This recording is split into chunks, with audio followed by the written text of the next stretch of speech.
அழகிய முறையிலே கியாமத் நாளுடைய அடையாளங்களை பற்றி கூறினார். இன்னைக்கு நாம் கியாமத் நாள் இன்றோ ஒரு நாள் வரப்போகுதுன்னு நினைச்சுக்கிட்டு இருக்கிறோம்.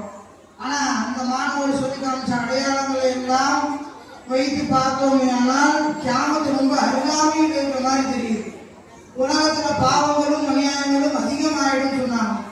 பாருங்க, இந்த காலத்துல பாவங்கள் செய்யாத மனிதனையே பார்க்கிறது ரொம்ப ரேர். ஏன்னா எல்லார் வீட்லயும் டிவி இருக்கு, எல்லார் வீட்லயும் செல்போன் இருக்கு. அதனால ஈஸியாக பாவங்கள் நிகழ்வதற்கு உண்டான சூழ்நிலை ஏற்பட்டு. அப்ப கியாமத் வெகு தூரத்துல இல்லை, ரொம்ப அருகாமையில தான் இருக்கு. அதனாலதான் அந்த கியாமத்தை நினைத்து அவனுக்கு கட்டுப்பட்டு வாழக்கூடிய நன்மக்களாக நம்மை ஆக்குவானாக. ஆமீன்.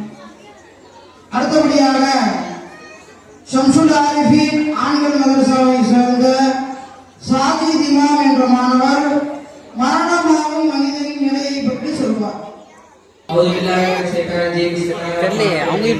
மரணமாகும் மனிதனின் நிலை என்ன? மரணமாகும் மனிதனின்